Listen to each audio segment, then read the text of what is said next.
We're live.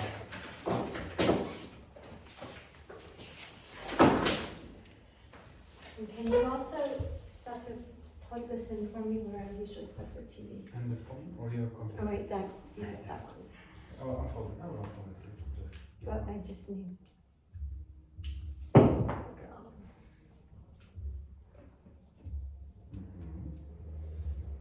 Yes. Okay. What were you gonna say? So it should reach. Yes.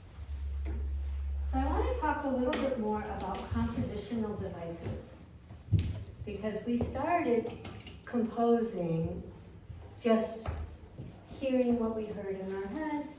We had some ideas like use smaller intervals, use 1-4-5 chords, and then we learned about sequences, we learned about repetition, we learned about inverting the sequence, right, doing it upside down. But there are other compositional devices. So this one is imitation and counterpoint. So what you're going to hear is that the left hand starts with a melody and the right hand imitates it a sixth higher. Yeah. But it's not a sequence because it continues the imitation. So the left hand continues with a melodic idea and the right hand copies it more or less and then goes on to do other things. And then in the second half, they start to do the counterpoint where they're answering each other. One hand plays and the other hand answers. So it's a point and a counterpoint. One hand makes the point, the other hand or the other voice counters it. So this is by Bela Bartok. And let's listen.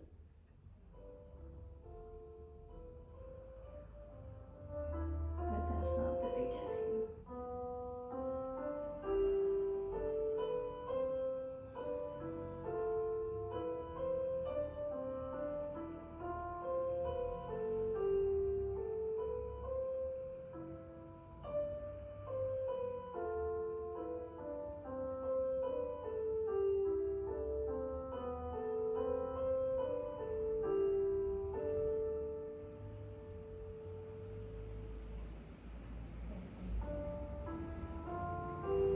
What? Yeah, these are very short. That's the whole piece. Oh, no, the whole piece was 28 seconds. Yeah, this one's 30. Okay, so this one is imitation and inversion, which we talked about. So you have the right hand starting, you have the left hand starting afterwards and imitating it. Then you have the left hand playing what the right hand started with, and the right hand imitating what the left hand started with. So it's backwards, it's inverted.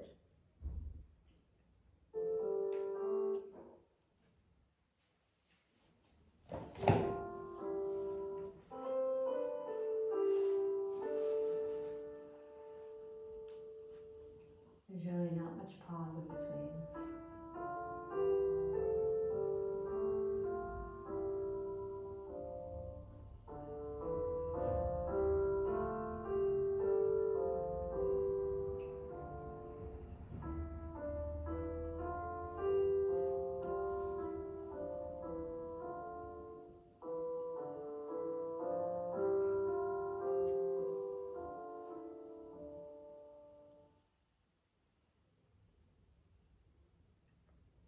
So you'll also notice that they're very melodic, right? The rhythm is pretty simple. The intervals are pretty simple. Steps and skips for the most part. Very melodic. This is meant to be a pastoral. So now he wants you to imagine, like programmatic music that we've talked about before. He wants you to imagine that you're in the countryside calm, well, somewhat calmly.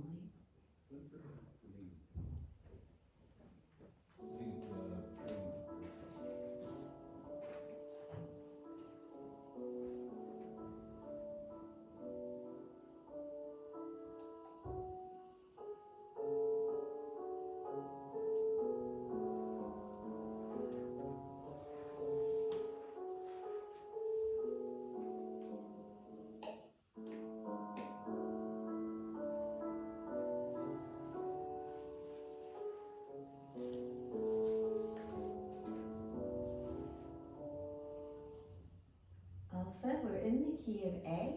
He started with A in the left hand, but he ended on D in both hands. Bartok doesn't love rules about tonality too much. Here you'll see he's done what I tell you is forbidden.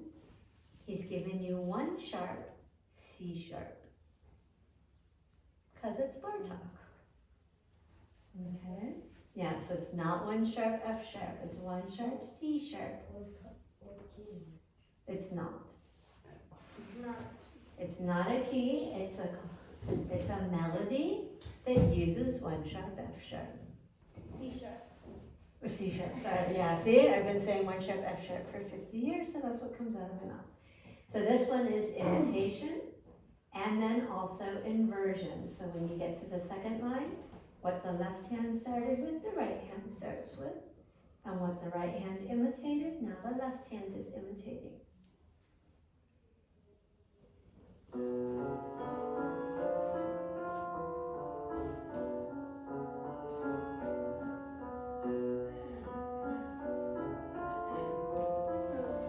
That doesn't sound good.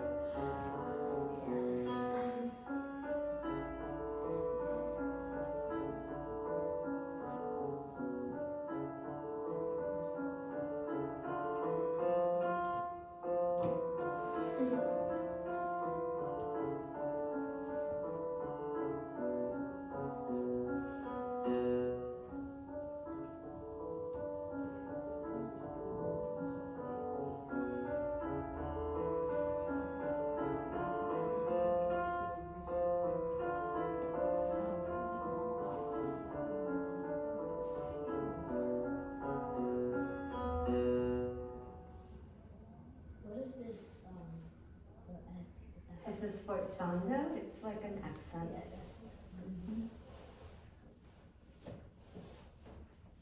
Repetition as a compositional device.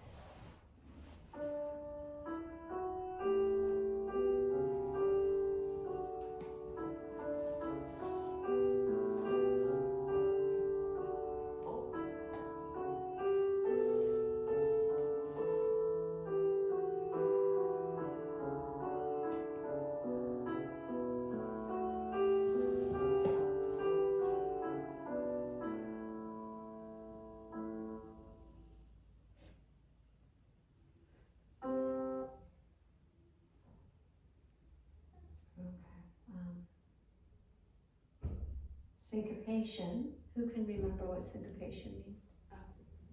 Off the beat.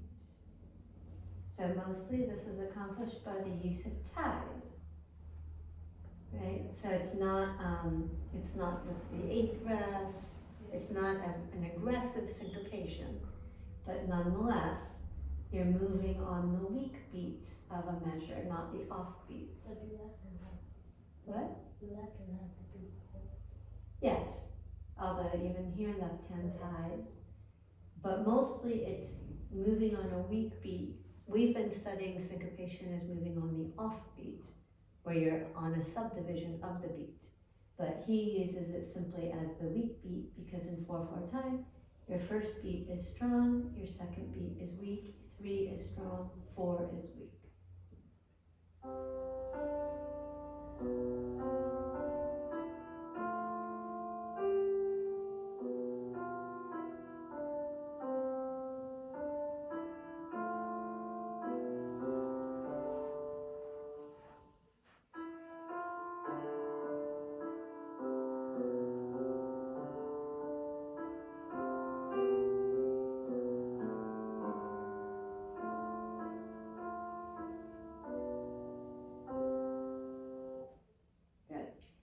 see, when we have that G sharp, we're technically in the key of C. So he had to go all the way to the key of A to borrow that G sharp.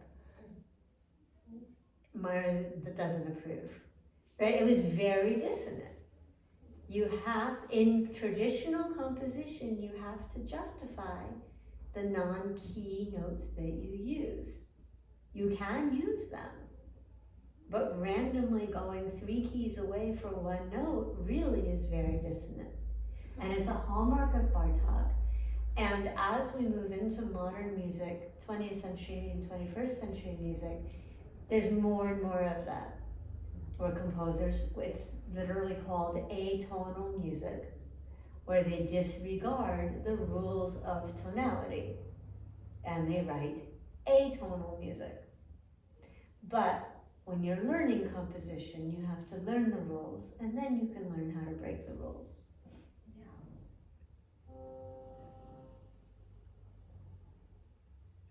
All right, so this is a canon, also the imitation, right?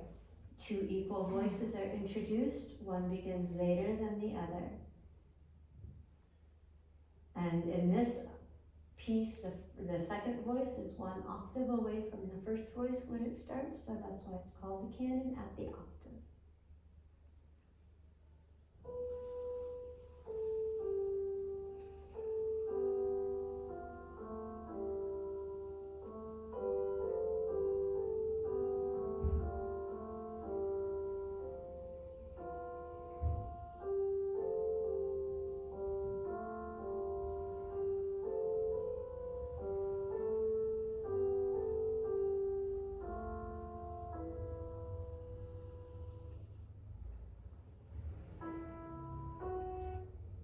Imitation reflective. The melodic line of the imitating or lower voice runs in the contrary, the opposite direction to the upper voice. So the first voice is starting with a step up and a step down, step up and step down. That's, you can see the shape of the melody. The imitating voice is doing the opposite. It's starting with a step down and up and down.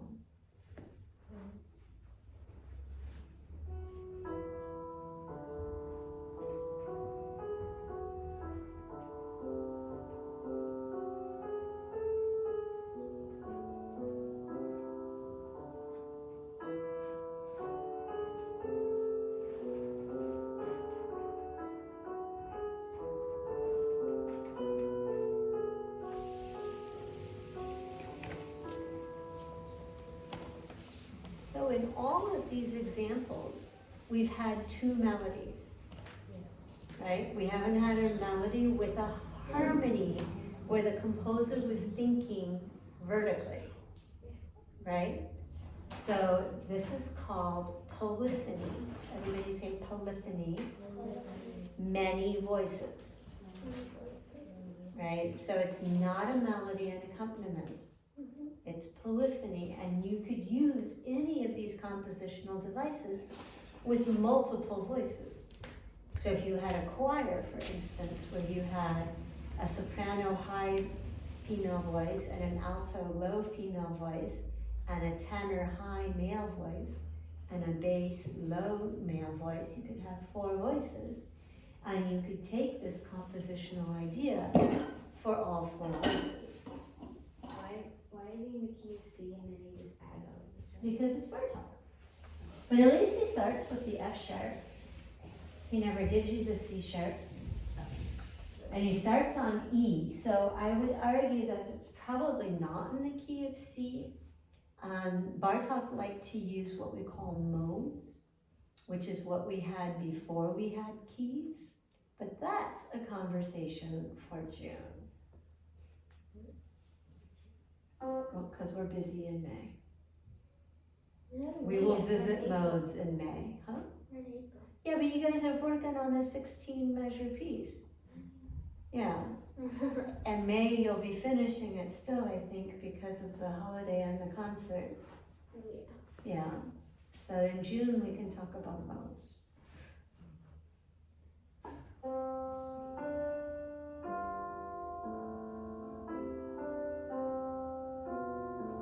So this is another canon. And here, the second voice started essentially a fifth, an octave plus a fifth, lower than the first voice, so the name is canon at the lower fifth. Listen for the imitation.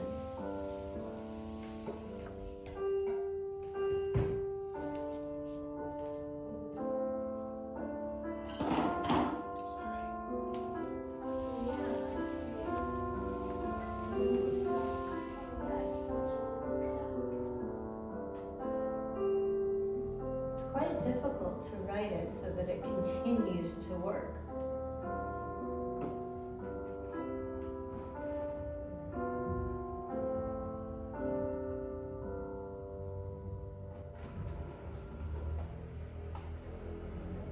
Dance in canon form.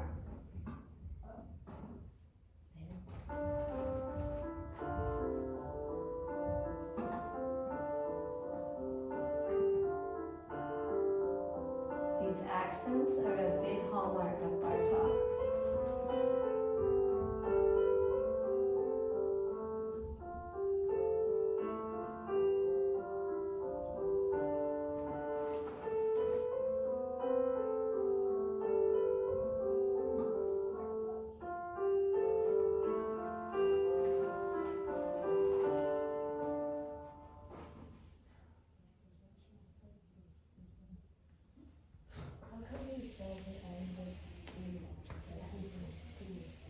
Because he's not in the C. So here we have one example of Dorian mode. So we won't talk about it for this, but if you don't understand it, don't worry.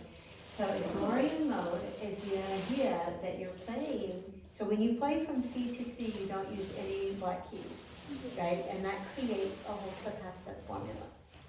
So in Dorian mode, you play from D to D without any black keys. So that creates a different whole stochastic formula. Now you can take Dorian mode and impose that pattern of half steps and whole steps over other octaves.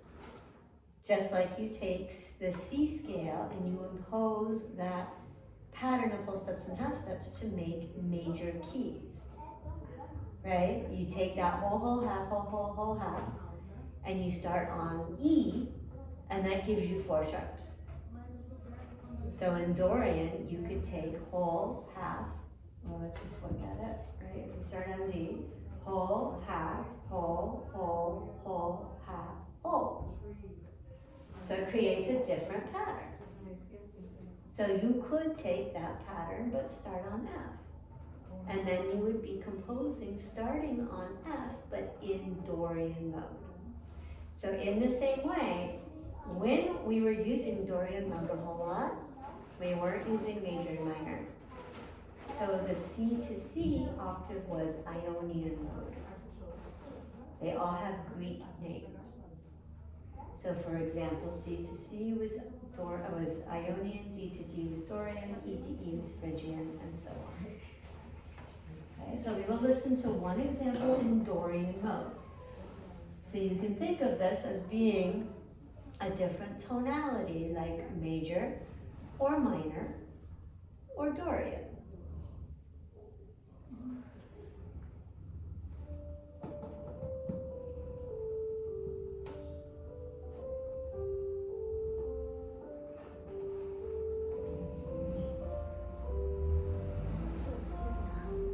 To get it on one page.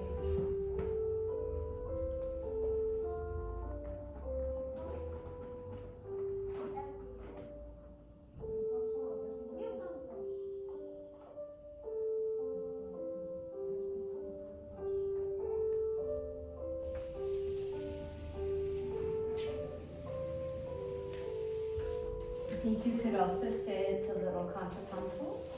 There's a nice conversation between the two hands. And then it ends in D major. That's just to show that this note connects to that note as though we're in the same hand. Because sometimes when you're lifting one hand and continuing in another hand, it makes a little bit of a break. Or it could mean that he wants the right hand to play the F, Yeah. even though it's written in the bottom. Even though it's written in the left-hand staff. It is only a skip below, so. Why does he? Your guess is as good as mine.